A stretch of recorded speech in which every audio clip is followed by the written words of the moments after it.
And did it strike you from an actor perspective? That one? Yeah, I mean... Gosh, these are juicy parts. This isn't actors. No, I was very much of the same mind. It's like, it was such a beautiful ensemble of characters, but the sort of, you know, the topography of imagery that was there. I mean, like two pages into the script, it was like two, you know, greasy guys, one tied to a tree or covered in runic tattoos, you know, slugging the shit out of each other and smiling while they're doing it. I was like, what? I had to go out and do promotion for it. So many reporters say to me, well, why are you doing this? You're a comedy guy, aren't you? Which I think is rude. Yes. I mean, come on. Yeah, no, I've learned how to write some things over the years. For fuck's sake. All right. But I think I've told Peter many times, you know, first of all, I'm always fascinated to work on something that I have written. But when I read this script, it was, first of all, extremely compelling. And I found myself, and I don't do this a lot, visualizing, seeing it. So in the pilot, the whole scene where the guys go and Elon gets shot, and they go and they steal the stuff from the guy's house, I just saw it all. And I saw this family living under this canopy of green. And it just drew me in so completely. And this, I know it sounds like Hollywood horseshit, but I was drawn in as a reader and continue to be drawn in because, look, we sit in a room and write all this stuff for months at a time.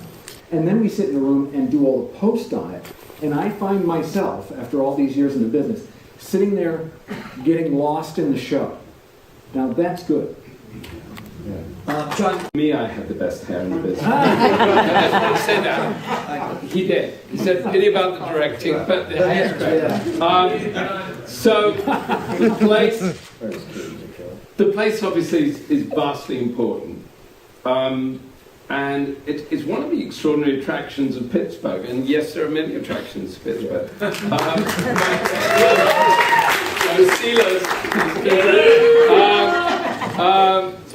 But it is.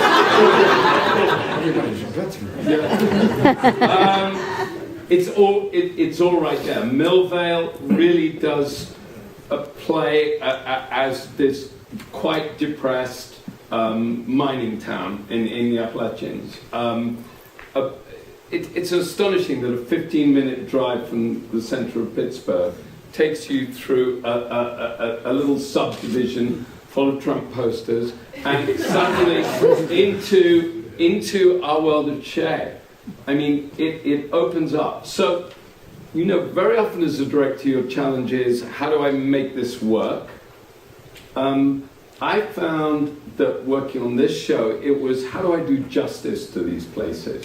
The woods are exquisite. They're so beautiful. How do you capture that? Millvale is perfect.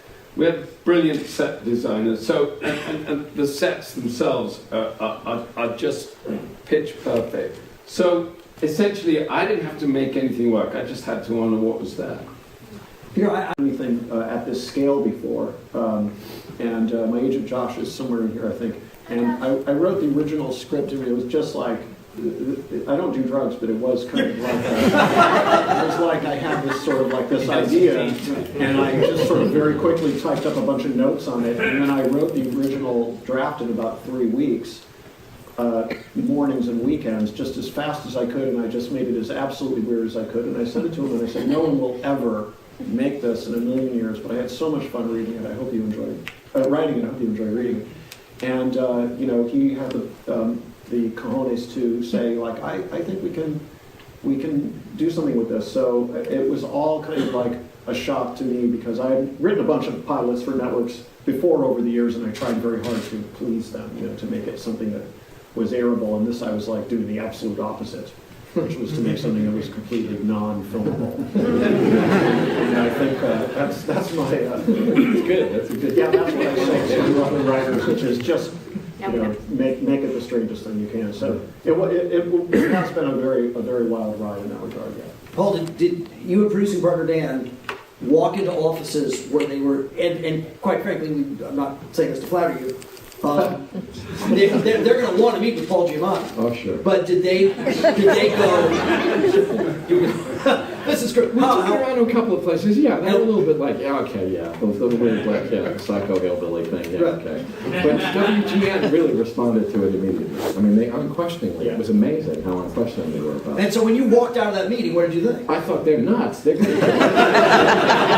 really excited about it. In that first meeting we had with them, they were getting all drawn into the world and talking. I mean, I think they were really turned on by how are we going to invent the world of the ferals and stuff like that. But they responded to it immediately. Well, I think that Matt and John really understood that in today's world, you've got to take big chances. Yeah. In TV, and they were really willing to do that, and they really took some big risks on it. So Yeah. Ryan, you were on a show that took a lot of chances, that has a lot of attention and affection, Sons of Anarchy.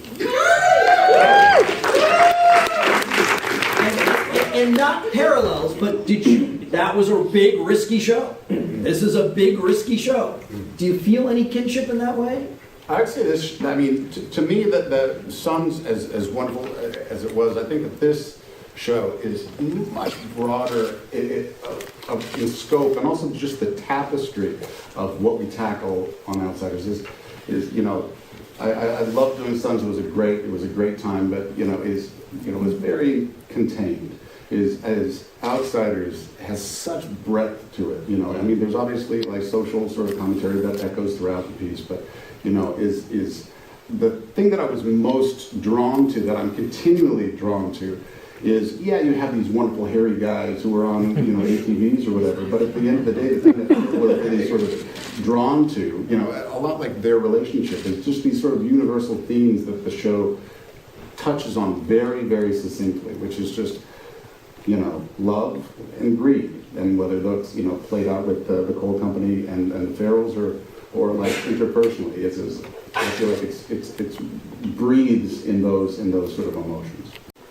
Part of what was interesting to me is she's just somebody trying to do her job really well, and she's willing to go to any extent to do her job really well, and that to me brings up some interesting questions.